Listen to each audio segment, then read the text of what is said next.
नमस्कार साथियों। ऑनलाइन इसमें में आपका हार्दिक स्वागत है। तो अभी हम पढ़ रहे हैं घटना चक्र नागरिक शास्त्र टीजीटी पीजीटी एलटी ग्रेड के लिए। इसकी 35 क्लास हमारे यूट्यूब चैनल पर अपलोड की जा चुकी हैं। आज ये हमारी 36वीं क्लास है। तो 36वीं क्लास का पहला प्रश्न है, प्रश्न नंबर 14। वित्त आयोग के गठन का प्रावधान किस अनुच्छेद में निहित है? तो इसका सही जवाब बनेगा ऑप्शन नंबर बी, अनुच्छेद 280 में।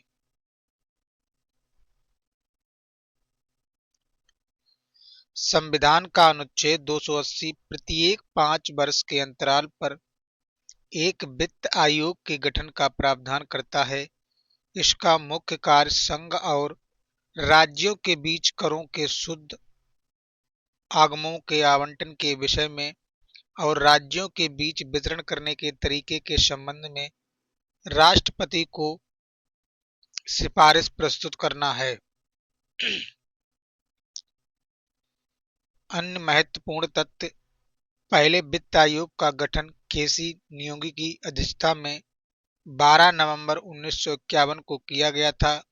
इस समिति ने अपनी सिफारिश वर्ष 1953 में दी थी। अब तक 14 वित्त आयोग गठित किए जा चुके हैं। 14वें वित्त आयोग का गठन जनवरी 2013 में वाई बी रेड्डी की अध्यक्षता में किया गया। प्रश्न नंबर 15 है, भारत सरकार संचित निधि से राज्यों को अनुदान किसके प्रतिवेदन पर देती है? तो इसका सही जवाब बनेगा ऑप्शन नंबर बी, वित्त आयोग। संविधान के अनुच्छेद 280 खंड 1 के अंतर्गत वित्त आयोग के गठन का प्रावधान है। वित्त आयोग के प्रतिवेदन पर भारत की संचित निधि में से राज्यों के राजस्व में सहायता अनुदान के रूप में राज्यों को संदत्त की जाने वाली धनराशियों को दिया जाता है। 15वें वित्त आयोग के अध्यक्ष एन के सिंह हैं। प्रश्न नंबर 16 है, भारतीय संसद बजट के लेखा परीक्षण पर अपनी किस समिति द्वारा नियंत्रण रखती है? तो इसका सही जवाब बनेगा ऑप्शन नंबर ए, लोक लेखा समिति के द्वारा।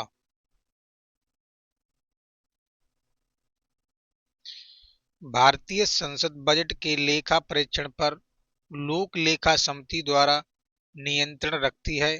इस समिति का प्रमुख कार्य ही भारत सरकार के खर्चों की लेखा परीक्षा ऑडिटिंग करना है।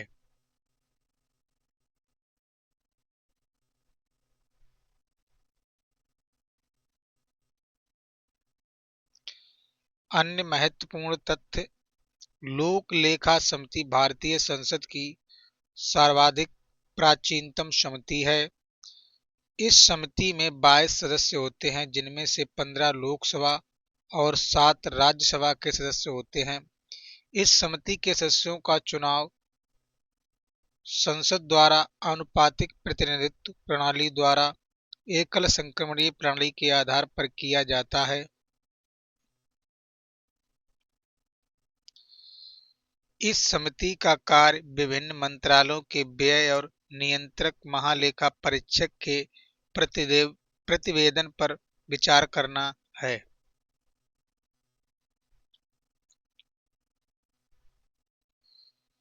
प्रश्न नंबर 17 है, भारत में कैग की भूमिका के बारे में निम्नलिखित वक्तव्यों में से कौन सा वक्तव्य सही है?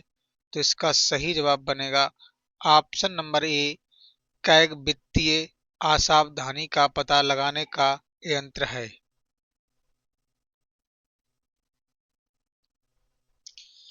अनुच्छेद 148 के तहत भारत के नियंत्रक महालेखा परीक्षक कैग के पद का सृजन किया गया है, जिसे संघ के और राज्यों के लेखाओं के संबंधों में विशेष नियंत्रण एवं अधीक्षण शक्तियां प्रदान की गई हैं। इसके द्वारा प्रस्तुत लेखाओं पर संसद की लोक लेखा समिति में विचार विमर्श होता है। अतः यह कहा जा सकता है कि कैग वित्तीय असावधानी का पता लगाने का यंत्र है।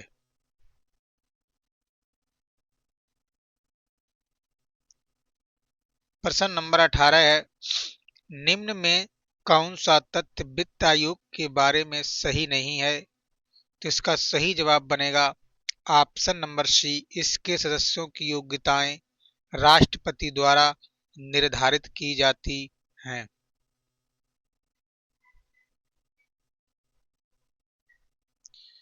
संविधान में संसद को वित्त आयोग के सदस्यों की योग्यता और उनके चयन के ढंग का निर्धारण करने का अधिकार दिया गया है। इसके अनुरूप ही संसद ने वित्त आयोग अधिनियम 1951 के द्वारा आयोग के अध्यक्ष और सदस्यों की योग्यताओं का निर्धारण किया है, अतः कथन सी गलत है।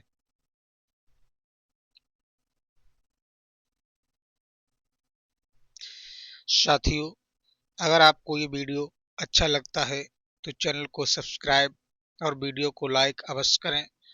साथियों, अगला टॉपिक है हमारा चुनाव आयोग। तो इसका पहला प्रश्न है, भारत में प्रशासकीय सुधार आयोग का गठन किया गया था। तो इसका सही जवाब बनेगा ऑप्शन नंबर डी, 1966 में।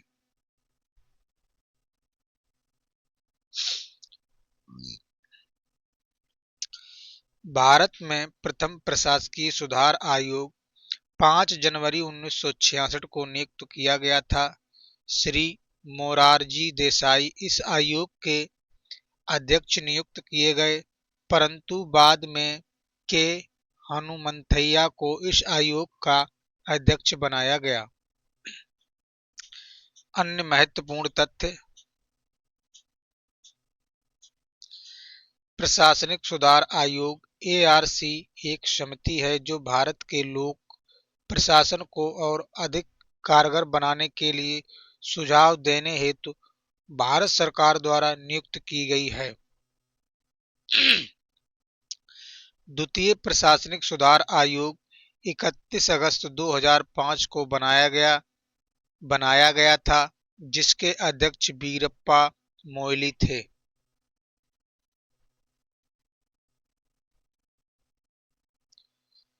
अगला प्रश्न है प्रश्न नंबर 2, ओम्बुड्समैन का भारतीय प्रतिमान है। तो इसका सही जवाब बनेगा ऑप्शन नंबर डी, लोकपाल। वर्ष 1907 में गठित स्वीडिश संस्था ओम्बुड्समैन का भारतीय प्रतिमान लोकपाल है।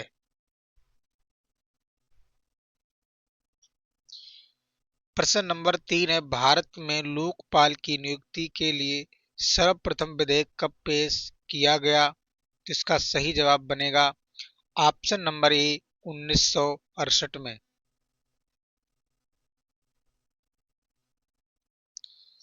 लोकपाल की नियुक्ति के लिए अभी तक संसद में 9 बार विधेयक पेश किया जा चुका है, किंतु अभी तक कोई भी विधेयक अधिनियम नहीं बन पाया है। इस विषय पर सर्वप्रथम विधेयक मई 1968 में प्रधानमंत्री इंदिरा गांधी के कार्यकाल में पेश किया गया था। प्रश्न नंबर 4 है, लोकायुक्त अपना प्रतिवेदन किसके समक्ष प्रस्तुत करता है? जिसका सही जवाब बनेगा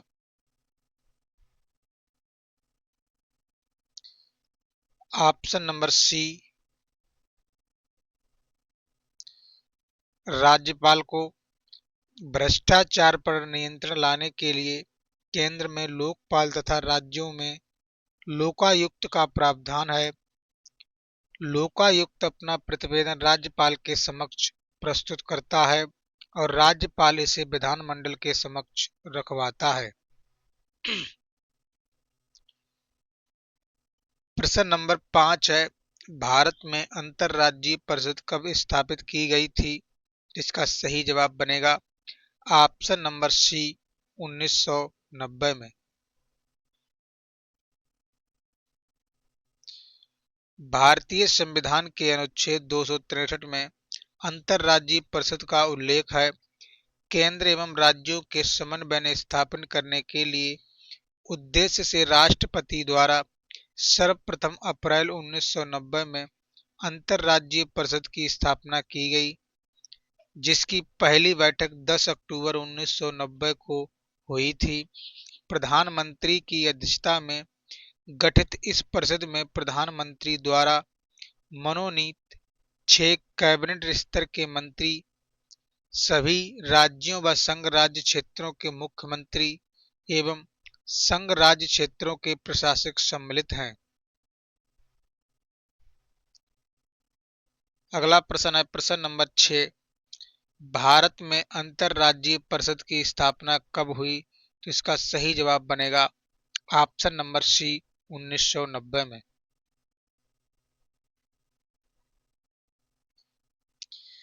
संविधान के अनुच्छेद 263 में अंतर्राज्यीय परिषद के गठन का प्रावधान है। वर्ष 1968 में न्यायमूर्ति आर.एस.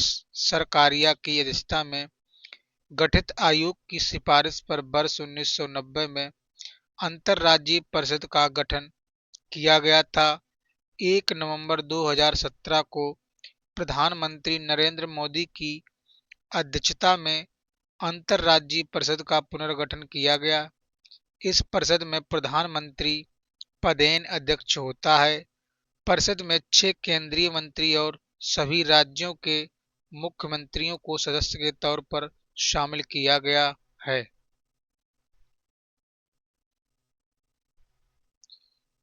प्रश्न नंबर 7 है, एक अंतर्राज्यीय परिषद की स्थापना की जा सकती है। तो इसका सही जवाब बनेगा ऑप्शन नंबर ए राष्ट्रपति द्वारा।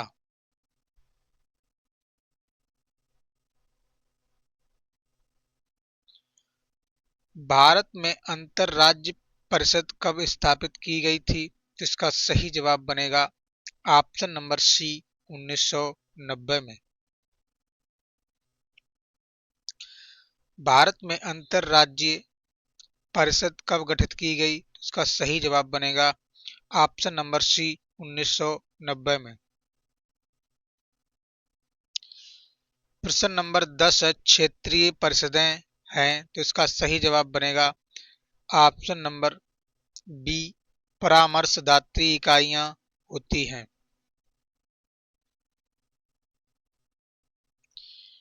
क्षेत्रीय परिषद परामर्शदात्री इकाइयां हैं। इनका गठन राज्य पुनर्गठन अधिनियम 1956 के द्वारा किया गया है। इस प्रकार ये संविधानेतर इकाइयां हैं। भारत में 5 क्षेत्रीय परिषद हैं। ये हैं उत्तरी, दक्षिणी, पूर्वी, पश्चिमी तथा केंद्रीय क्षेत्र।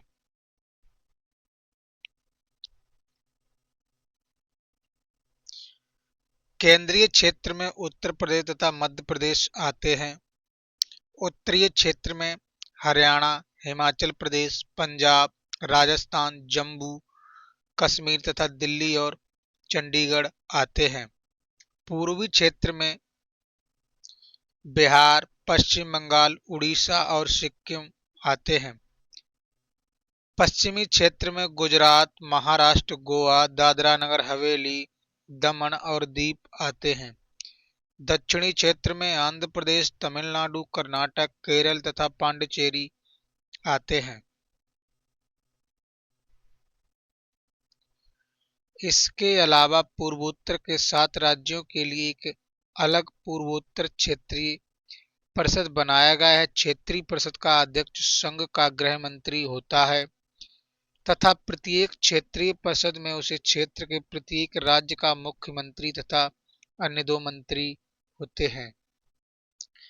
अन्य महत्वपूर्ण तथ्य ज्ञातव्य है कि अंतर्राज्यीय परिषद संविधान के अनुच्छेद 263 के तहत गठित एक संवैधानिक निकाय है।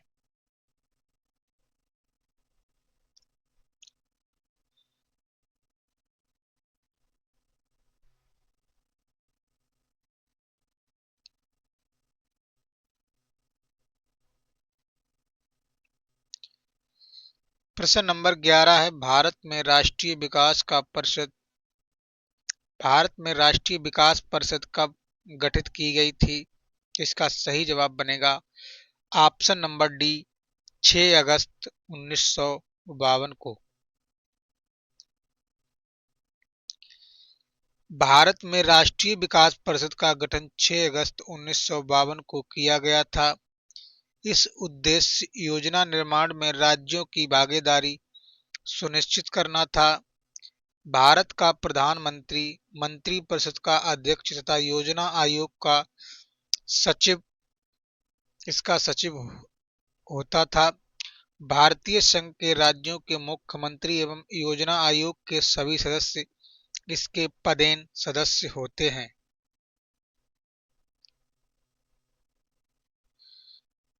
प्रश्न नंबर 12 है, राष्ट्रीय विकास परिषद का पदेन सचिव होता है, जिसका सही जवाब बनेगा ऑप्शन नंबर सी, योजना आयोग का सचिव।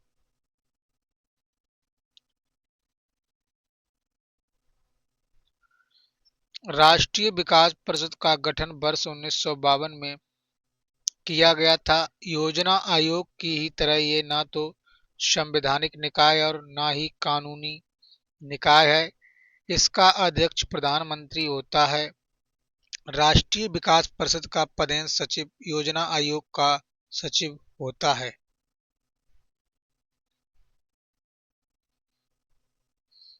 इस परिषद के प्रमुख उद्देश्य योजनाओं के निर्माण में राज्यों का सहयोग प्राप्त करना, देश में संसाधनों को बढ़ाने का प्रयास करना, सामूहिक रूप से आर्थिक नीतियां बनाना व लागू करना, संतुलित व तीव्र विकास करना।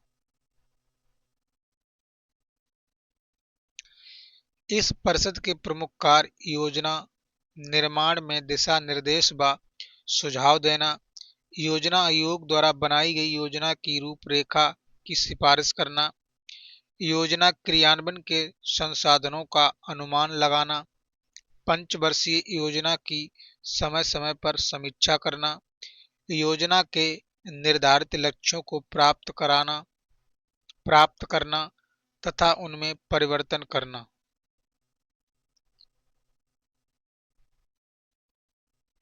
प्रश्न नंबर 13 है, निम्नलिखित में से कौन सा एक संवैधानिक निकाय नहीं है? तो इसका सही जवाब बनेगा ऑप्शन नंबर सी, नीति आयोग। 1 जनवरी 2015 में स्थापित नीति आयोग संवैधानिक निकाय नहीं है। योजना आयोग को प्रतिस्थापित कर नीति आयोग का गठन केंद्रीय मंत्रिमंडल के निर्णय द्वारा किया गया था। इस निकाय का अध्यक्ष प्रधानमंत्री होता है।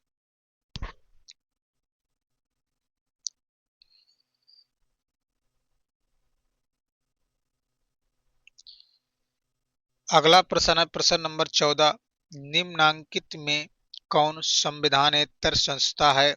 इसका सही जवाब बनेगा ऑप्शन नंबर सी, योजना आयोग।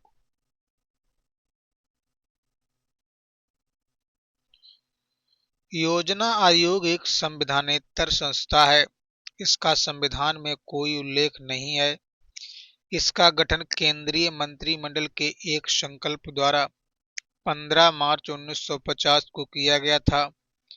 प्रधानमंत्री इसका पदेन अध्यक्ष होता है तथा इसका कार्य पंचवर्षीय योजनाओं का निर्माण करना है।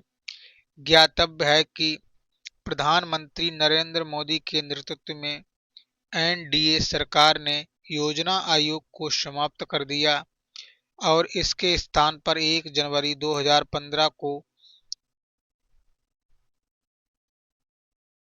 नीति आयोग का गठन किया। नीति आयोग से महत्वपूर्ण तथ्य, NITI Aayog national institute for transforming India अर्थात राष्ट्रीय भारत परिवर्तन संस्था की स्थापना जनवरी 2015 को किया गया। इसका अध्यक्ष प्रधानमंत्री होता है। अतः वर्तमान समय में श्री नरेंद्र मोदी इसके अध्यक्ष हैं। इसके मुख्य कार्यकारी अधिकारी अमिताभ कांत हैं। इ- इसकी गवर्निंग काउंसिलिंग में राज्य के मुख्यमंत्री और केंद्र शासित प्रदेशों में जहां विधानसभा है वहां के मुख्यमंत्री तथा जहां विधानसभा नहीं है वहां के राज्यपाल शामिल होते हैं।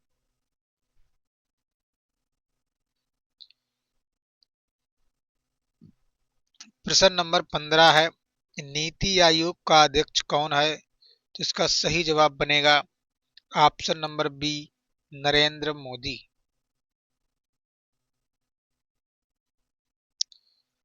प्रश्न नंबर 16 है, निम्न में कौन संवैधानिक संस्था नहीं है? तो इसका सही जवाब बनेगा option number D, NITI Aayog.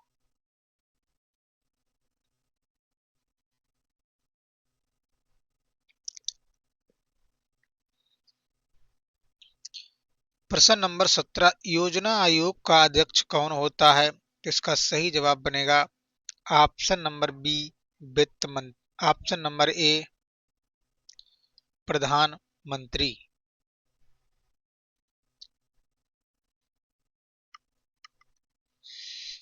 प्रश्न 18 है, योजना आयोग का अध्यक्ष कौन होता है? तो इसका सही जवाब बनेगा प्रधानमंत्री।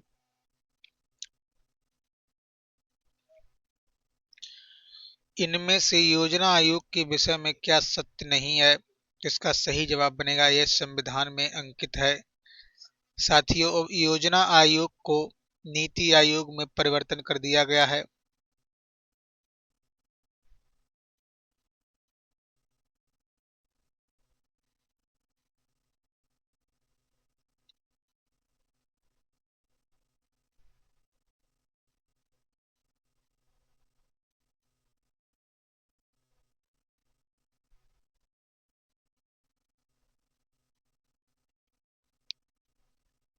आइए इसकी व्याख्या देखते हैं।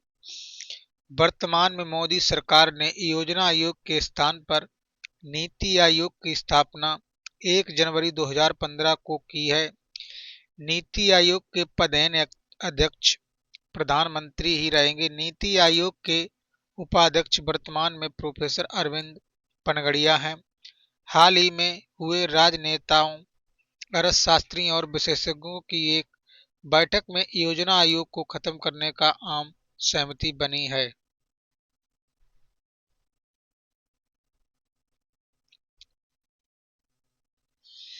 प्रश्न नंबर 20 है, भारत की प्रथम पंचवर्षीय योजनाओं का कार्यकाल था सन 1951 से 56 ईस्वी तक।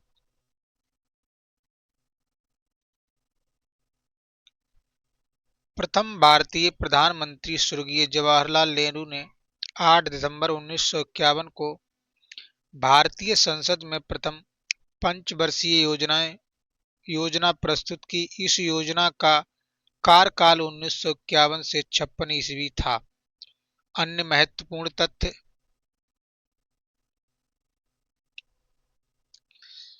भारत की अर्थव्यवस्था एक बड़ा हिस्सा भारत के योजना आयोग द्वारा विकसित, क्रियान्वित और उसकी देखरेख में चलने वाली पंचवर्षीय योजनाओं पर आधारित है।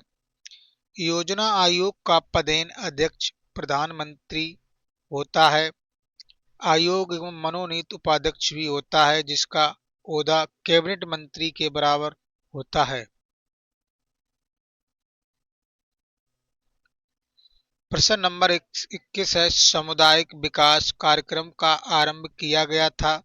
तो इसका सही जवाब बनेगा ऑप्शन नंबर बी, सन 1952 ईस्वी में।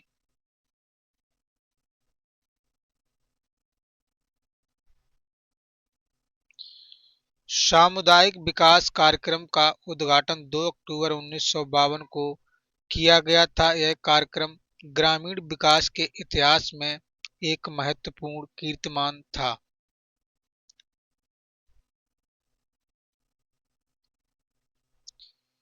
जवाहरलाल नेहरू की पहल पर ही इस कार्यक्रम का आरंभ हुआ क्योंकि इनका लोकतांत्रिक तरीके में अटूट विश्वास था। ग्रामीण विकास का अभिप्राय एक ओर जहां लोगों को बेहतर आर्थिक विकास करना है, वहीं दूसरी ओर बृहत सामाजिक क्रियाकलाप करना भी है।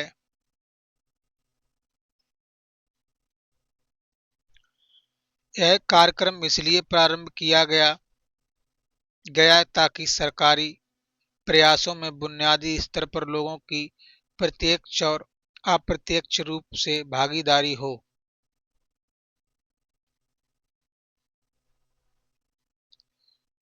प्रश्न नंबर 22 है, राज्य मानवाधिकार आयोग के सदस्यों को हटाया जा सकता है केवल।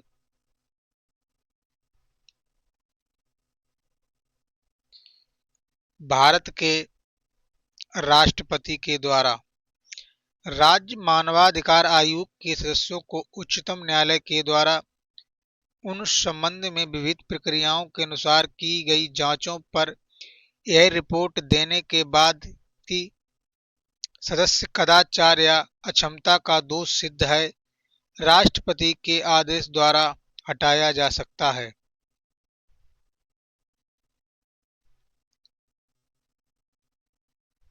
प्रश्न नंबर 23 है, भारत में संथानम और बोहरा समितियों में क्रमशः किन विषयों पर प्रतिवेदन प्रस्तुत किया गया था? तो इसका सही जवाब बनेगा ऑप्शन नंबर डी, भ्रष्टाचार और अपराधीकरण पर।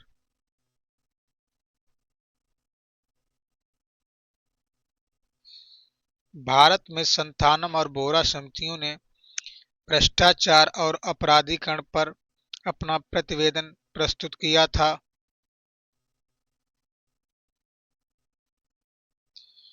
प्रश्न नंबर 24 है, भारत में लोकपाल एवं लोकायुक्त के पदों की स्थापना की सिफारिश की गई। इसका सही जवाब बनेगा ऑप्शन नंबर डी, प्रशासनिक सुधार आयोग द्वारा।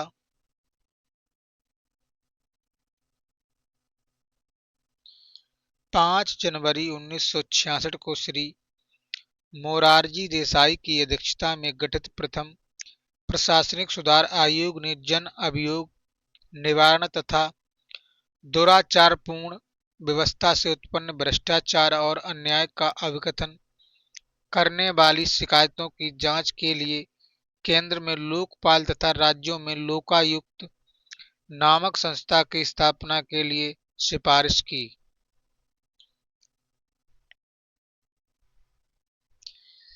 प्रश्न नंबर 25 है, निम्न में से वर्तमान में उत्तर प्रदेश का लोकायुक्त कौन है? इसका सही जवाब बनेगा ऑप्शन नंबर ए, न्यायमूर्ति संजय मिश्र।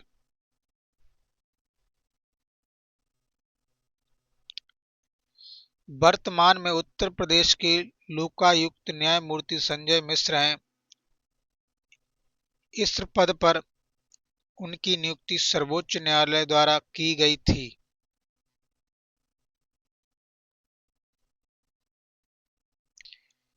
प्रश्न नंबर 26 है, राष्ट्रीय महिला आयोग कब बनाया गया?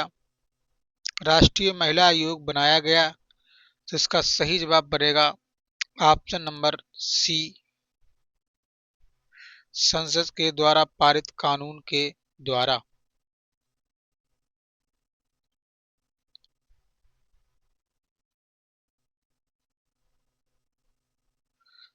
भारतीय संसद 1990 में पारित अधिनियम के तहत जनवरी 1992 में गठित एक संवैधानिक निकाय है। यह ऐसा निकाय है जो शिकायत या श्रुता संज्ञान के आधार पर महिलाओं के संवैधानिक हितों और उनके लिए कानूनी सुरक्षा उपायों को लागू कराती है।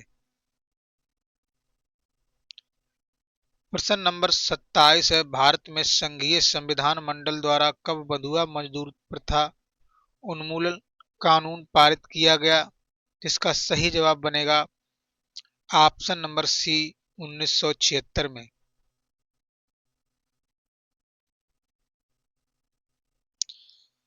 बंधुआ मजदूर प्रणाली उन्मूलन अधिनियम 1976 को लागू करके बंधुआ मजदूर प्रणाली को संपूर्ण देश में समाप्त कर दिया गया। इस गुलामी की प्रथा को कानून द्वारा एक संज्ञेय दंडनीय अपराध बना दिया गया है। प्रश्न नंबर 28 है, राष्ट्रीय एकता परिषद का उद्भव किस सन में हुआ था? तो इसका व्याख्या देखते हैं। राष्ट्रीय एकता परिषद का उद्भव सितंबर अक्टूबर 1961 में प्रधानमंत्री जवाहरलाल नेहरू द्वारा एक सम्मेलन के दौरान किया गया था। इसकी प्रथम बैठक जून 1962 में हुई थी। अन्य महत्वपूर्ण तथ्य, इस परिषद के गठन का प्रायोजन भारत में सांप्रदायिकता, जातवाद और क्षेत्रवाद की समस्याओं से निपटने के समाधान खोजना है। इस परिषद के वर्तमान अध्यक्ष प्रधानमंत्री नरेंद्र मोदी हैं। यह सरकार का सलाहकारी निकाय है और इसकी सदस्य संख्या 147 है। प्रश्न नंबर 29 है, भारत में स्वतंत्रता प्राप्ति के पश्चात पहला वित्त निगम था। तो इसका सही जवाब बनेगा ऑप्शन नंबर सी, पुनर्वास वित्त निगम।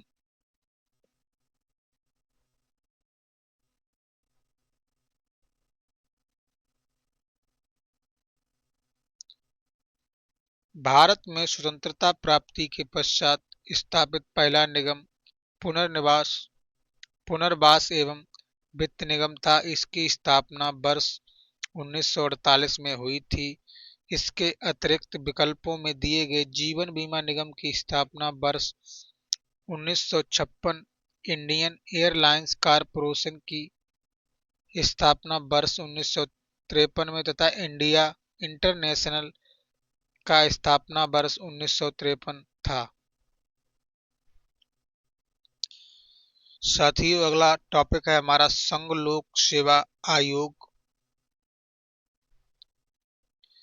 साथियों, अगर आपको ये वीडियो अच्छा लगता है तो आप चैनल को सब्सक्राइब और वीडियो को लाइक अवश्य करें और कमेंट बॉक्स में सुझाव अवश्य दें। तो संघ लोक सेवा आयोग का जो पहला प्रश्न है, संघ लोक सेवा आयोग का प्रधान कौन होता है?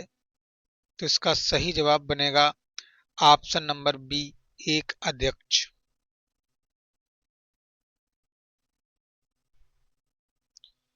संघ लोक सेवा आयोग भारत के संविधान द्वारा स्थापित एक संवैधानिक निकाय है जो भारत सरकार की लोक सेवा के पदाधिकारियों की नियुक्ति के लिए परीक्षाओं का संचालन कराता है। संघ लोक सेवा आयोग में एक अध्यक्ष तथा 10 सदस्य होते हैं। आयोग का प्रधान अध्यक्ष होता है 22 साथी। प्रश्न के टाइम के हिसाब से इसमें जो संघ लोक सेवा आयोग के अध्यक्ष दिए गए हैं। आइए अगला प्रश्न देखते हैं। संघ लोक सेवा आयोग के सदस्य कब तक अपने पद पर बने रह सकते हैं? इसका सही जवाब बनेगा ऑप्शन नंबर ए, 65 वर्ष की आयु तक।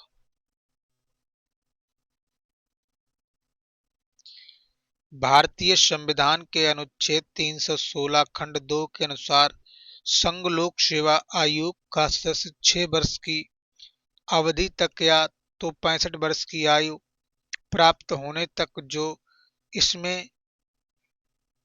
जो भी इनमें से पहले ही वो अपना पद धारण करेगा। प्रश्न नंबर 3 है, संघ लोक सेवा आयोग के सदस्यों की नियुक्ति की जाती है। इसका सही जवाब बनेगा ऑप्शन नंबर डी, राष्ट्रपति द्वारा। अनुच्छेद 316 खंड 1 के अनुसार संघ लोक सेवा आयोग के अध्यक्ष और अन्य सदस्यों की नियुक्ति राष्ट्रपति द्वारा की जाती है। आयोग के किसी भी सदस्य की सेवा शर्तों में उसकी नियुक्ति के उपरांत अलाभकारी परिवर्तन नहीं किए जा सकते हैं।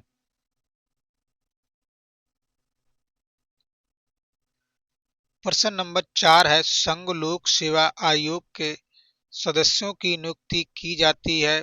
इसका सही जवाब बनेगा ऑप्शन नंबर डी, राष्ट्रपति द्वारा।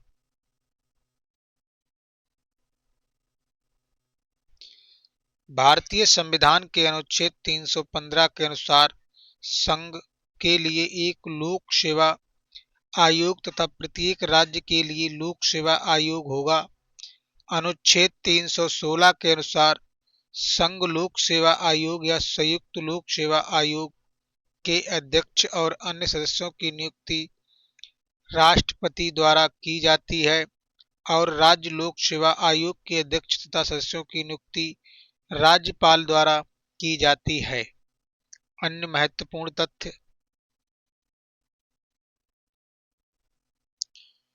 दो या अधिक राज्य एक संयुक्त राज्य लोक सेवा आयोग रख सकते हैं और संसद उनकी प्रार्थनाओं पर संयुक्त आयोग की स्थापना कर सकती है।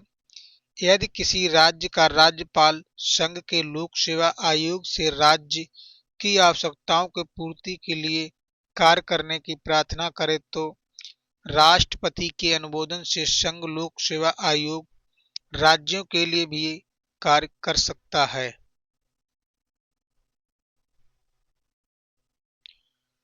प्रश्न नंबर 5 है, संघीय लोक सेवा आयोग के अध्यक्ष की नियुक्ति कौन करता है?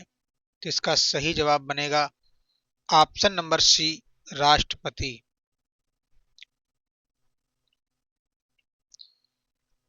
प्रश्न नंबर 6, भारतीय संघ लोक सेवा आयोग में अध्यक्ष सहित कितने सदस्य होते हैं? तो इसका सही जवाब बनेगा ऑप्शन नंबर बी, 11 सदस्य।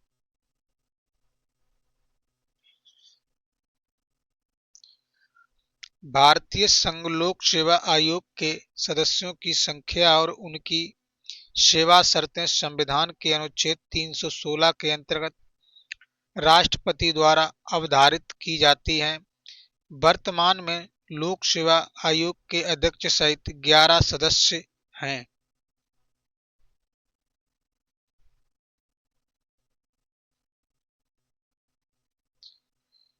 प्रश्न नंबर 7 है, अखिल भारतीय सेवाओं के सदस्यों की सेवा शर्तें निर्धारित होती हैं।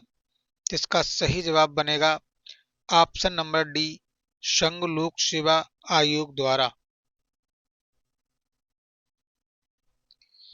अखिल भारतीय सेवाओं के सदस्यों की सेवा शर्तों का निर्धारण भारतीय संसद करती है।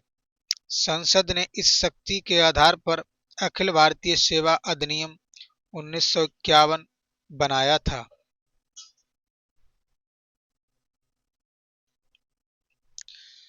प्रश्न नंबर 8 है, एक नई अखिल भारतीय सेवा गठित की जा सकती है। इसका सही जवाब बनेगा संविधान के अनुच्छेद 312 के अंतर्गत एक प्रस्ताव के द्वारा।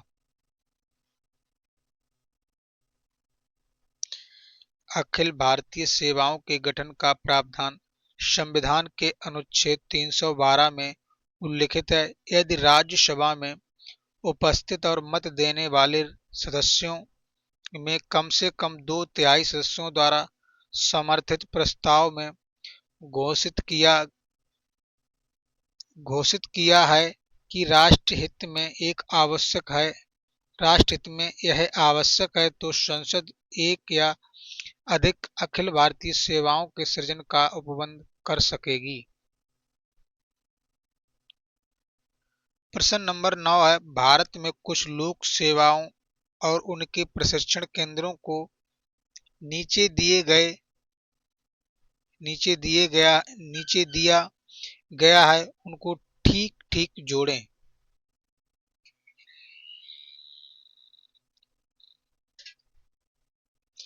आइए इनका सही मिलान देखते हैं। भारतीय प्रशासनिक सेवा, राष्ट्रीय प्रशासनिक अकादमी मंसूरी, भारतीय पुलिस सेवा, केंद्रीय प्रशिक्षण कॉलेज माउंट आबू, भारतीय रेलवे सेवा प्रथम श्रेणी स्टाफ कॉलेज बड़ौदा, आयकर सेवा प्रशिक्षण स्कूल नागपुर।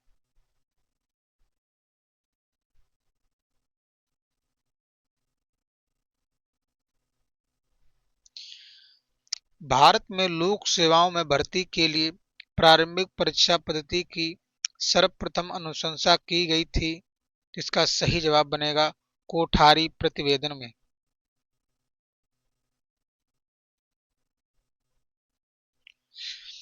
लोक सेवाओं में भर्ती की नीति एवं चयन प्रक्रिया पद्धति पर विचार करने तथा सुझाव देने हेतु डी.एस. कोठारी की अध्यक्षता में एक आयोग गठित किया गया था।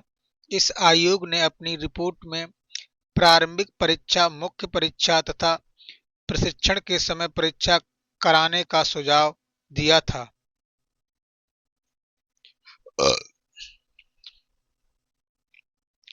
अन्य महत्वपूर्ण तथ्य: वर्ष 1919 के भारत शासन अधिनियम के अंतर्गत भारत में प्रथम लोक सेवा आयोग 1926 ईस्वी में स्थापित किया गया।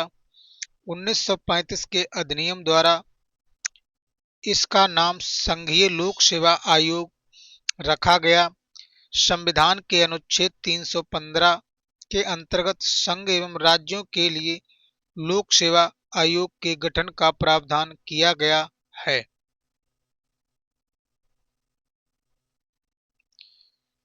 प्रश्न नंबर 11 है, भारत में संघ लोक सेवा आयोग और विश्वविद्यालय अनुदान आयोग का गठन क्रमशः किस प्रकार हुआ है?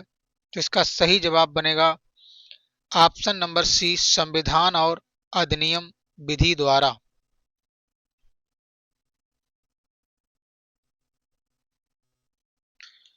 भारत में संघ लोक सेवा आयोग और विश्वविद्यालय अनुदान आयोग का गठन क्रमशः संविधान और अधिनियम द्वारा हुआ। संघ लोक सेवा आयोग का गठन भारतीय संविधान के अनुच्छेद 315 के तहत, विश्वविद्यालय अनुदान आयोग का गठन विश्वविद्यालय अनुदान आयोग अधिनियम 1956 के तहत किया गया, जिसे 20 दिसंबर 1985 को संशोधित भी किया गया।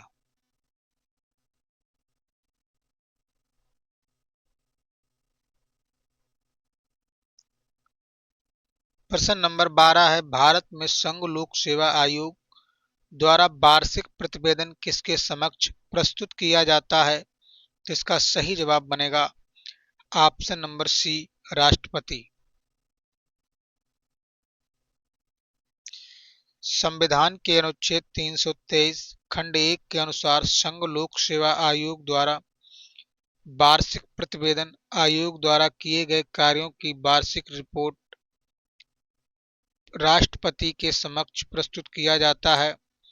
राष्ट्रपति इस प्रतिवेदन को संसद के समक्ष रखता है।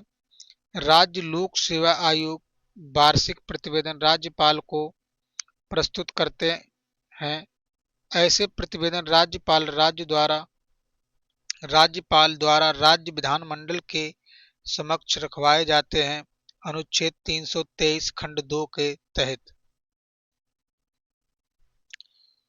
प्रश्न नंबर 13 है, इनमें से कौन सा तथ्य संघ लोक सेवा आयोग के सदस्यों के संदर्भ में सत्य नहीं है? इसका सही जवाब बनेगा वे प्रधानमंत्री द्वारा नियुक्त होते हैं।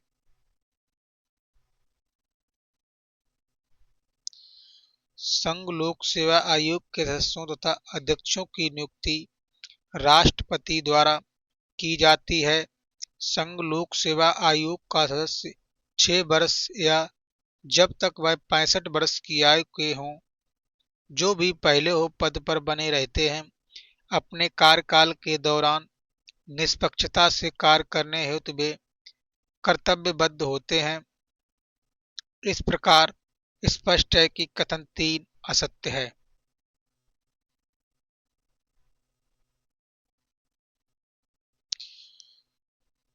प्रश्न नंबर,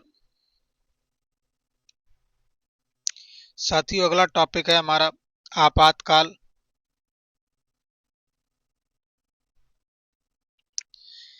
आपातकाल तो आपातकाल से जितने भी UP, TGT, PGT, LT grade में जो पीवाईक्यू पूछे गए हैं उनका अध्ययन हम करेंगे। तो इसका पहला प्रश्न है, प्रश्न नंबर 1, भारत का राष्ट्रपति आपातकाल की घोषणा कैबिनेट की लिखित सलाह पर कर सकता है। यह व्यवस्था जोड़ी गई, जिसका सही जवाब बनेगा ऑप्शन नंबर डी 44वें संवैधानिक संशोधन द्वारा।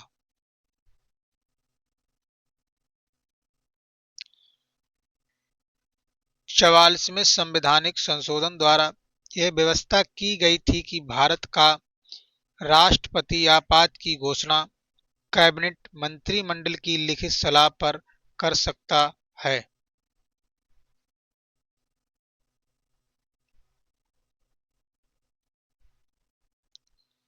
प्रश्न नंबर 2 है, भारत में आर्थिक आपातकाल कितनी बार लागू किया गया? इसका सही जवाब बनेगा ऑप्शन नंबर डी, कभी भी नहीं। अनुच्छेद 360 के तहत वित्तीय आपातकाल का उपबंध किया गया। भारत में वित्तीय आपातकाल कभी भी लागू नहीं हुआ है। प्रश्न नंबर 3 है, भारतीय संविधान के अंतर्गत कितने प्रकार का आपातकाल होता है?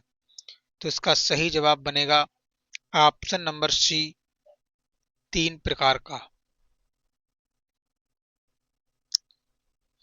भारतीय संविधान में 3 प्रकार के आपातकाल का उपबंध किया गया है।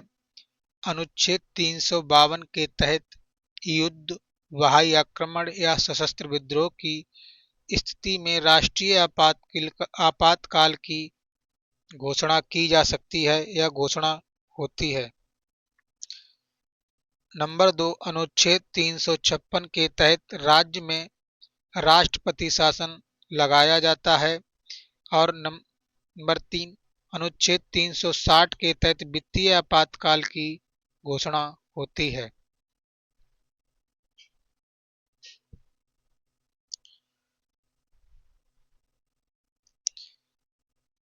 भारतीय संविधान में राष्ट्रपति को कितने प्रकार की आपातकालीन शक्तियां प्रदान की गई हैं? तो इसका सही जवाब बनेगा ऑप्शन नंबर बी, 3 प्रकार की।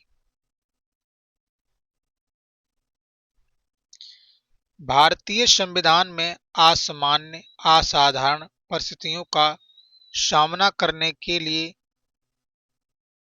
राष्ट्रपति को आपातकालीन शक्तियां प्रदान की गई हैं। संविधान में 3 प्रकार के आपातकाल का उल्लेख है।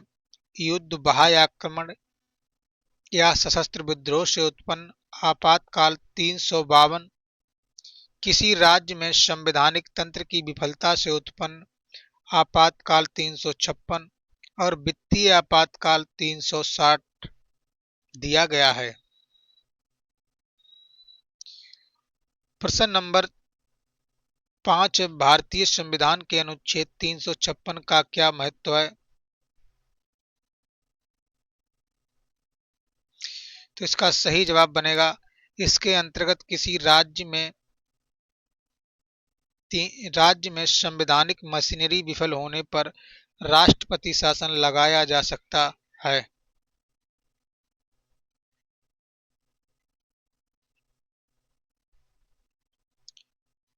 अनुच्छेद 356 यह उपबंधित करता है कि यदि किसी राज्य के राज्यपाल से प्रतिवेदन मिलने पर या अन्यथा राष्ट्रपति को समाधान हो जाए कि ऐसी स्थिति उत्पन्न हो गई है जिसमें कि उस राज्य का शासन संविधान के उपबंधों के अनुसार नहीं चलाया जा सकता, तो राष्ट्रपति उद्घोषणा द्वारा उस राज्य में राष्ट्रपति शासन लग सकता है।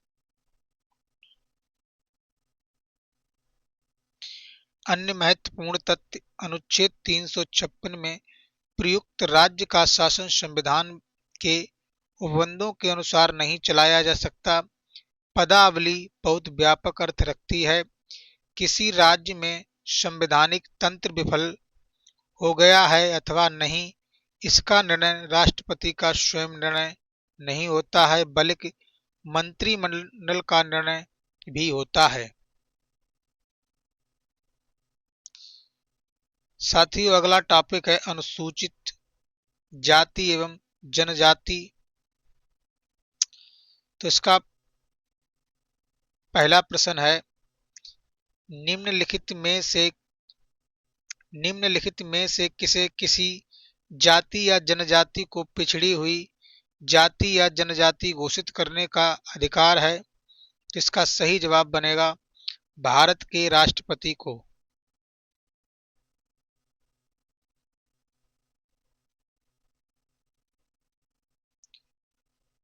भारतीय संविधान में अनुसूचित जाति या अनुसूचित जनजाति को पिछड़े वर्गों में विनिर्दिष्ट किया गया क्योंकि इनका पिछड़ापन स्पष्ट है।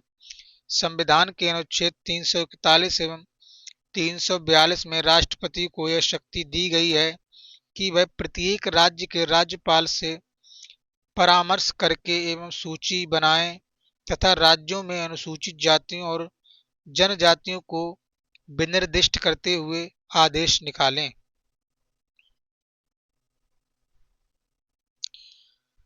भारत के किस प्रदेश में अनुसूचित जनजातियों के लिए सर्वाधिक सीटें आरक्षित हैं? तो इसका सही जवाब बनेगा option number D, Madhya Pradesh.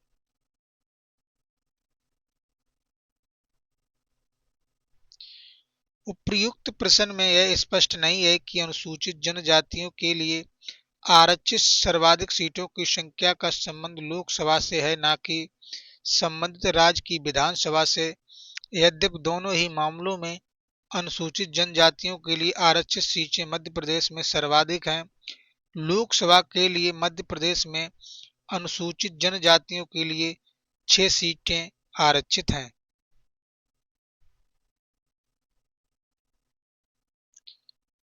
Lok Sabha में अनुसूचित जनजातियों को कितनी सीटें दी गई हैं? तो आइए इसकी सही व्याख्या देखते हैं। वर्ष 2008 में हुए परिसीमन के पूर्व अनुसूचित जनजातियों के लिए 41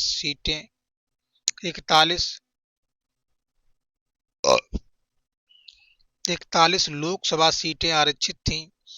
वर्तमान में परिसीमन के बाद लोकसभा में अनुसूचित जातियों के लिए 84 तथा अनुसूचित जनजातियों के लिए 47 सीटें आरक्षित हैं।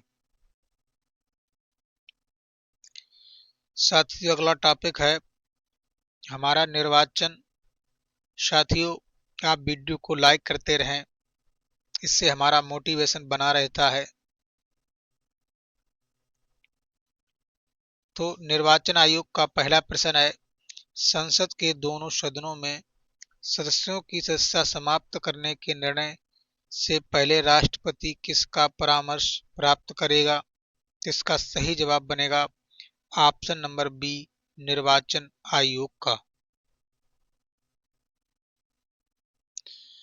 जब संसद सदस्यों की अयोग्यता से संबंधित प्रश्न उत्पन्न होता है तो उसका निर्णय राष्ट्रपति द्वारा किया जाता है। इस संबंध में राष्ट्रपति का निर्णय अंतिम माना जाता है तथा इस निर्णय के विरुद्ध न्यायालय में याचिका दाखिल नहीं की जा सकती। राष्ट्रपति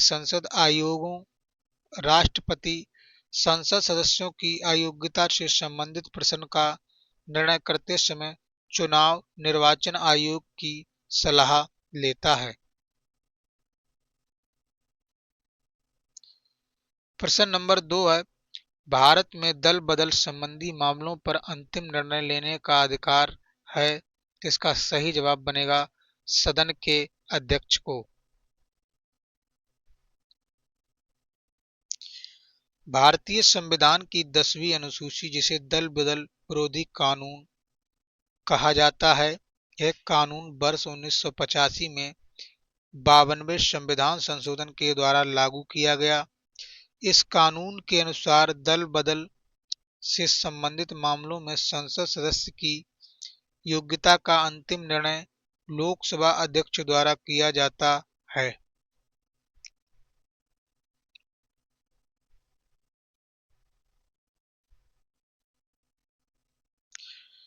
प्रश्न नंबर 3 है, सामान्य निर्वाचन हेतु एक निर्वाचन क्षेत्र का निर्धारण किया जाता है। इसका सही जवाब बनेगा ऑप्शन नंबर डी, परिसीमन आयोग द्वारा। संविधान के अनुच्छेद 82 के अनुसार प्रत्येक जनगणना के पश्चात संसद विधि द्वारा परिसीमन अधिनियम को अधिनियमित करती है। अधिनियम के प्रवृत्त होने के पश्चात केंद्र सरकार परिसीमन आयोग का गठन करती है। यह परिसीमन आयोग परिसीमन अधिनियम के प्रावधानों के अनुसार निर्वाचन क्षेत्रों की सीमाओं का निर्धारण करता है।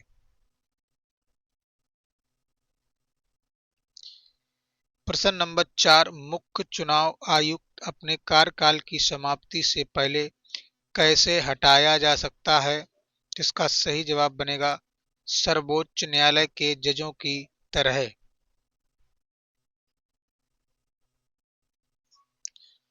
मुख्य चुनाव आयुक्त को अपनी निर्धारित पदावधि में काम करने की सुरक्षा है।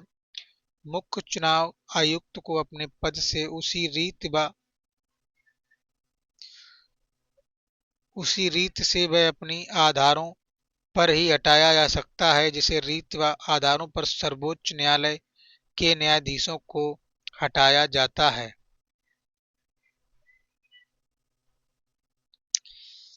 प्रश्न नंबर 5 है, भारत के निर्वाचन आयुक्त को उसके पद से कौन हटा सकता है? तो इसका सही जवाब बनेगा ऑप्शन नंबर सी, मुख्य निर्वाचन आयुक्त के प्रतिवेदन पर राष्ट्रपति।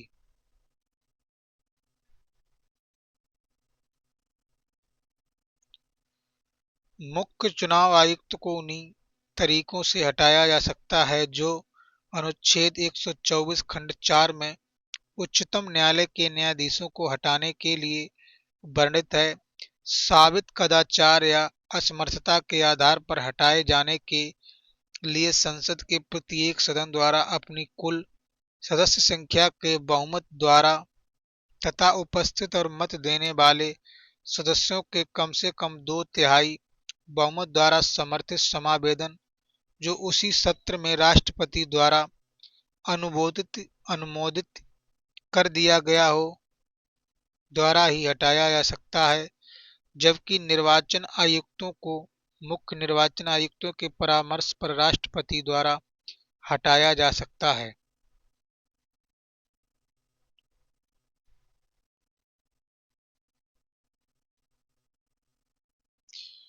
प्रश्न नंबर 6, भारत का प्रथम निर्वाचन आयुक्त कौन था? इसका सही जवाब बनेगा ऑप्शन नंबर सी, सुकुमार सेन।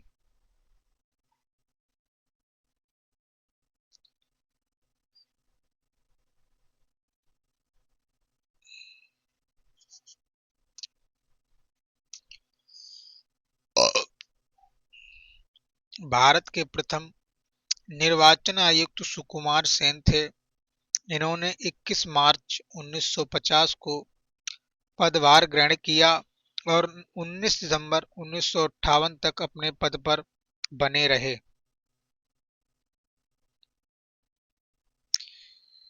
प्रश्न नंबर 7 है, भारत के मुख्य चुनाव आयुक्त की अवधि है। इसका सही जवाब बनेगा ऑप्शन नंबर बी, 6 वर्ष या 65 वर्ष की आयु जो जो भी पहले हो।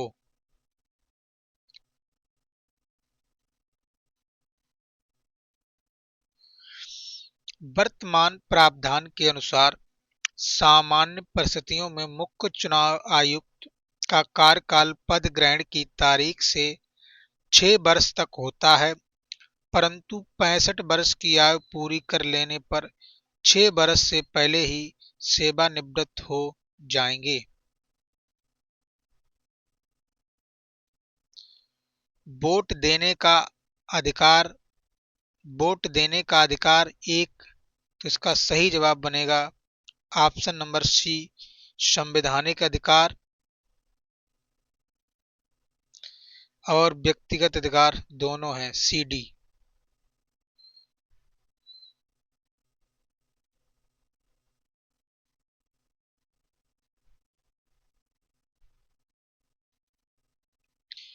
माध्यमिक शिक्षा सेवा चयन बोर्ड द्वारा इस प्रश्न का उत्तर सी अर्थात वोट देने के अधिकार को संवैधानिक अधिकार माना गया, परंतु बोर्ड का उत्तर सही नहीं है क्योंकि People's Union for Civil Liberties अन्य बनाम भारत संघ अन्य विवाद के बाद 2004 में मानवीय सर्वोच्च न्यायालय ने वोट देने के अधिकार को न तो मौलिक अधिकार फंडामेंटल राइट और न ही संवैधानिक अधिकार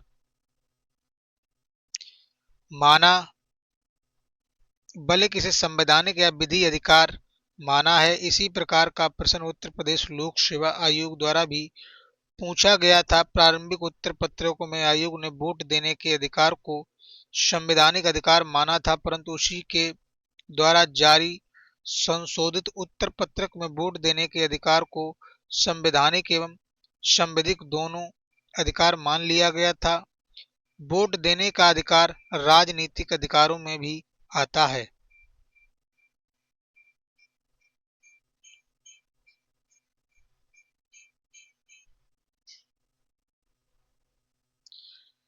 प्रश्न 9 है वोट देने का अधिकार है, इसका सही जवाब बनेगा ऑप्शन नंबर बी राजनीतिक अधिकार और विधिक अधिकार दोनों। प्रश्न नंबर 10 है भारत में मान्यता प्राप्त राष्ट्रीय पार्टी कौन नहीं है, इसका सही जवाब बनेगा option number C Samajwadi Party. Samajwadi Party Bharat में मान्यता प्राप्त राष्ट्रीय पार्टी नहीं है, जबकि अन्य विकल्पों में दी गई पार्टियां मान्यता प्राप्त राष्ट्रीय पार्टियां हैं। अन्य महत्वपूर्ण तथ्य वर्तमान में 6 राष्ट्रीय पार्टियां हैं। Bharatiya Janata party, Indian national Congress, communist of India, मार्क्सवादी communist party of India, Bahujan Samaj party, 6 national Congress party. प्रश्न नंबर 11 है भारत में निर्वाचन परिणाम की घोषणा के कितने दिन पश्चात एवं उम्मीदवार को अपना निर्वाचन व्यय संबंधित अधिकारी को सौंप देने चाहिए, तो इसका सही जवाब बनेगा ऑप्शन नंबर बी 30 दिन। लोक प्रतिनिधित्व अधिनियम 1951 की धारा 77 के अनुसार भारत में निर्वाचन परिणाम की घोषणा के 30 दिन के अंदर उम्मीदवार को स्वयं अथवा अपने प्राधिकृत प्रतिनिधित्व द्वारा अपना निर्वाचन व्यय संबंधित अधिकारी को सौंप देना चाहिए। प्रश्न नंबर 12 है भारत में एक राजनीतिक दल को मान्यता प्रदान की जाती है, तो इस किसके द्वारा या इसके द्वारा, तो इसका सही जवाब बनेगा ऑप्शन नंबर ए चुनाव आयोग।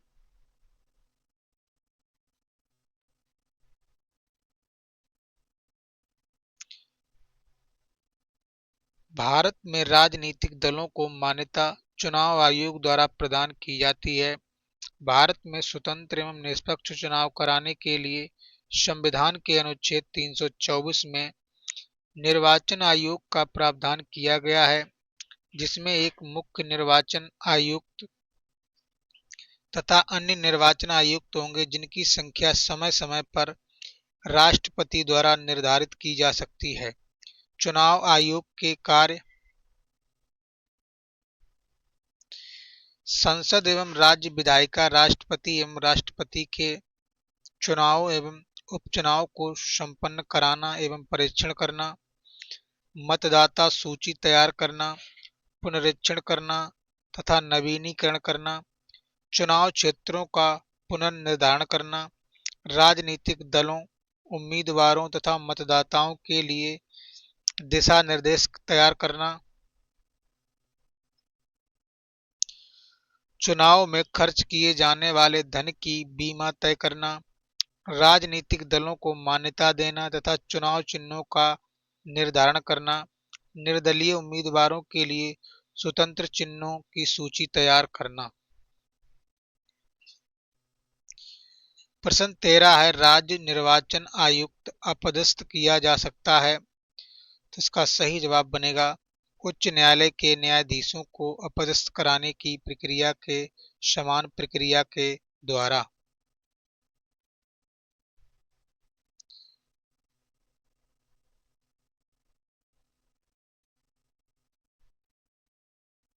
संविधान के 73वें संशोधन द्वारा अंतः स्थापित अनुच्छेद 243 खंड 2 के अनुसार राज्य निर्वाचन आयुक्त को उसके पद से उसी रीत और उन्हीं आधारों पर हटाया जाएगा जिस रीत से और जिन आधारों पर उच्च न्यायालय के न्यायाधीशों को हटाया जाता है, अन्यथा नहीं।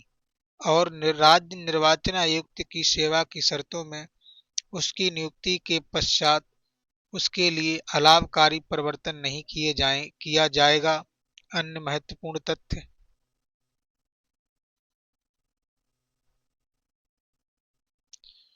अनुच्छेद 243 1 के अनुसार पंचायतों के लिए कराए जाने वाले सभी निर्वाचनों के लिए निर्वाचक नामावली तैयार करने का और उन सभी निर्वाचकों के संचालन, अधीक्षण, निर्देशन और नियंत्रण एक राज्य निर्वाचन आयोग में निहित होगा, जिसमें राज्यपाल द्वारा नियुक्त किया गया एक राज्य निर्वाचन आयुक्त होगा। भारत निर्वाचन आयोग का राज्य स्तरीय प्रतिनिधि मुख्य निर्वाचन अधिकारी होता है। प्रश्न नंबर 14 है, राष्ट्रीय पार्टी की श्रेणी प्राप्त करने के लिए किसी भारतीय राजनीतिक पार्टी को कम से कम कितने राज्यों में मतों के आधार पर मान्यता प्राप्त करना आवश्यक है?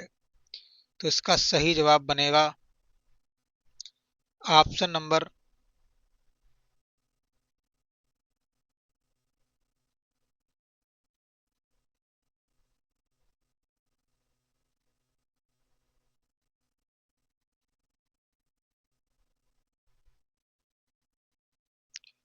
ऑप्शन नंबर बी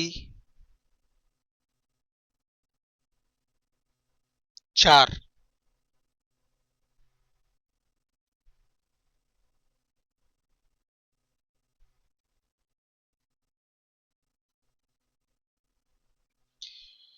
किसी राजनीतिक पार्टी को राष्ट्रीय पार्टी के रूप में निर्वाचन आयोग द्वारा तभी स्वीकृति प्रदान की जाती जबकि निम्नलिखित 3 शर्तों में से कोई एक पूरी होती है।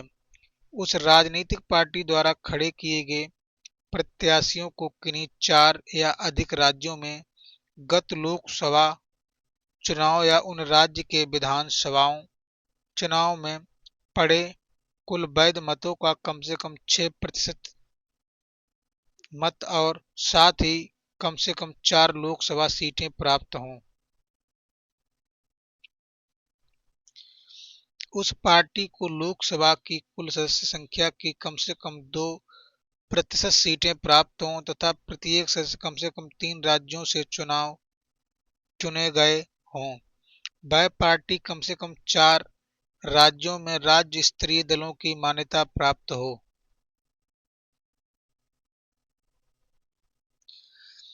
भारत के राष्ट्रपति द्वारा नियुक्त मुख्य चुनाव आयुक्त को संविधान में दी गई एक विशेष प्रक्रिया का पालन के लिए बगैर हटाया नहीं जा सकता।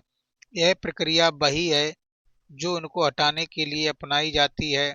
इसका सही जवाब बनेगा ऑप्शन नंबर ए, सर्वोच्च न्यायालय के न्यायाधीशों की तरह। मुख्य चुनाव आयुक्त अन्य चुनाव आयुक्तों के अधिकार, वेतन, भत्ते आदि समान हैं और उन्हें वही वेतन मिलता है जो उच्चतम न्यायालय के न्यायाधीशों को प्राप्त होता है। मुख्य चुनाव आयुक्त अपने पद पर 6 वर्ष तक या अधिकतम 65 वर्ष तक बने रहते हैं। जो भी पहले आए तथा उन्हें उसी रीति से हटाया जा सकता है। उच्चतम न्यायालय के न्यायाधीशों के लिए वर्णित है। ज्ञातव्य है कि चुनाव आयुक्तों का कार्यकाल 6 वर्ष या 65 वर्ष आयु जो पहले आए होता है। प्रश्न नंबर 16 है, निम्न में से किस चुनाव में चुनाव आयोगों की कोई भूमिका नहीं है? तो इसका सही जवाब बनेगा ऑप्शन नंबर डी, लोकसभा का अध्यक्ष।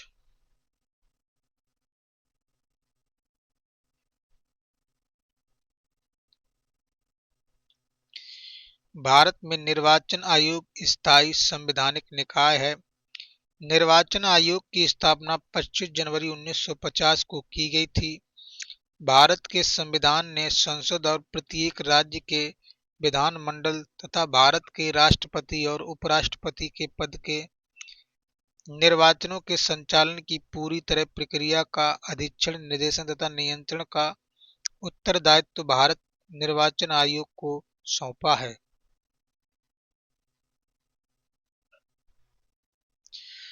साथियों, अगर आपको ये वीडियो अच्छा लगता है तो आप चैनल को सब्सक्राइब करें और वीडियो को लाइक करें। कमेंट बॉक्स में अपना सुझाव अवश्य दें। Thanks for watching.